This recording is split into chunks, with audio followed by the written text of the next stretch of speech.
بسم اللہ الرحمن الرحیم۔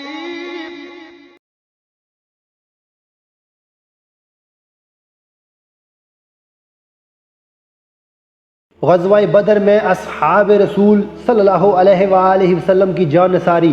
رسول اکرم صلی اللہ علیہ وآلہ وسلم کو جب اس کی اطلاع موصول ہوئی تو آپ صلی اللہ علیہ وآلہ وسلم نے اپنے صحابہ کرام سے مشورہ کیا اور صدیق اکبر رضی اللہ عنہ اور دوسرے صحابیوں نے اپنی جان و مال کا نذرانہ پیش کر دیا۔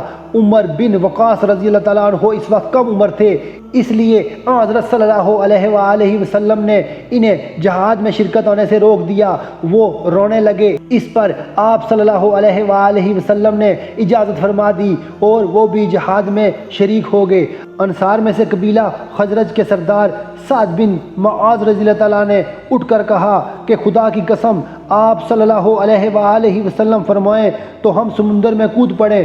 بخاری کی روایت میں ہے کہ مقراض نے عرض کیا، یا رسول اللہ صلی اللہ علیہ وآلہ وسلم، ہم آپ کے دائیں بائیں آگے پیچھے لڑیں گے اور دشمن کا ڈٹ کر مقابلہ کریں گے۔ یہ سن کر آپ صلی اللہ علیہ وآلہ وسلم بہت مسرور ہوئے اور آگے بڑھنے کا حکم فرمایا۔ بدر کے قریب پہنچے تو معلوم ہوا کہ ابو سفیان تو اپنا قافلہ تجارت لے کر نکل گیا ہے اور قریش کا بڑا لشکر اسی میدان کے دوسرے کنارے پر پڑا ہے، اور قافلے نکل جانے کے بعد بھی ابو جہل نے لوگوں کو یہیں رہنے کا مشورہ دیا کہ جنگ کو ملتوی نہ کیا جائے۔ مسلمانوں کا لشکر یہ سن کر آگے بڑھا، لیکن قریش پہلے وہاں پہنچ کر اس جگہ پر قابض ہو چکے تھے جو جنگی محاذ کے لیے بہتر تھی۔ پانی کے مواقع بھی سب اسی طرف تھے۔ مسلمان پہنچے تو ایسی ریتلی زمین ان کے حصے میں آئی کہ اس میں چلنا دشوار تھا اور پانی کا کوئی نام و نشان نہیں تھا، لیکن خداوند کریم فتح و نصرت کا وعدہ فرما چکا تھا، اس لیے اسباب مہیا کر دیے کہ اسی وقت بارش ہوئی جس سے زمین کی ریت جم گئی۔ تمام لشکر نے سراب ہو کر پانی پیا اور اپنے جانوروں کو پلایا اور اپنے سب برتن بھر لیے اور باقی مانند پانی کو زمین میں حوض بنا کر جمع کر لیا۔ اسی بارش نے کفار کی زمین پر اس قدر کیچڑ پیدا کر دیا کہ چلنا مشکل ہو گیا۔ جب دونوں لشکر آمنے سامنے آ گئے تو نبی کریم صلی اللہ علیہ وآلہ وسلم قتال کی صفوں کو درست کرنے کے لیے خود کھڑے ہوئے، چنانچہ یہ لشکر ایک مستحکم دیوار کی صورت بن کر کھڑا ہو گیا۔ اس وقت چونکہ 313 بے سر و سامان آدمیوں کا مقابلہ 1000 مسلح کافروں سے تھا، ظاہر ہے کہ اگر ایک شخص بھی اس وقت ان کی امداد کو پہنچ جائے تو کس قدر غنیمت ہوگا، لیکن اسلام میں پابندی عہد سب باتوں سے مقدم ہے۔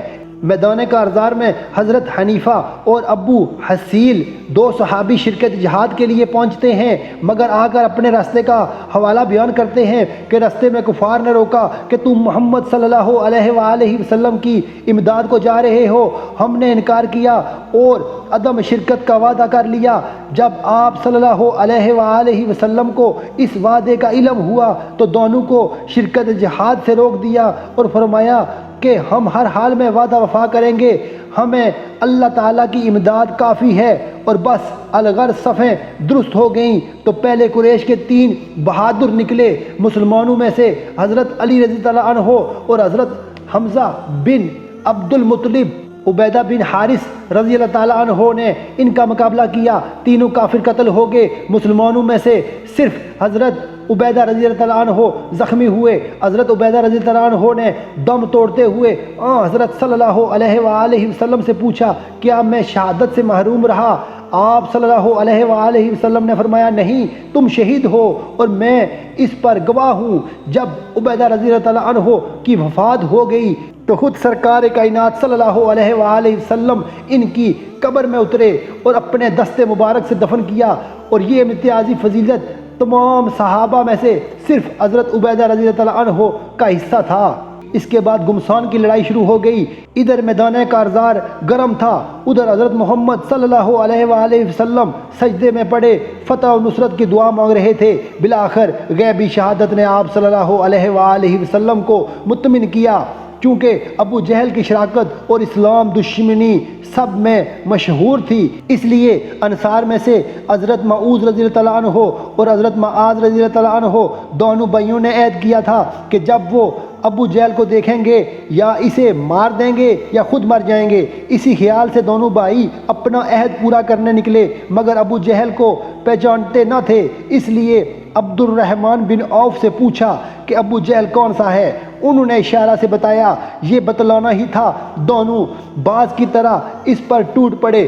ابو جہل اسی وقت خاک و خون میں لوٹنے لگا۔ ابو جہل کے بیٹے نے، جس کا نام اکرمہ تھا، جو بعد میں مسلمان ہوا، پیچھے سے آ کر معاذ رضی اللہ تعالیٰ عنہ کے شانہ پر تلوار ماری، جس سے شانہ کٹ گیا مگر ایک تسمہ باقی رہا۔ معاذ رضی اللہ تعالیٰ نے اکرمہ کا تعقب کیا مگر وہ بھاگ گئے۔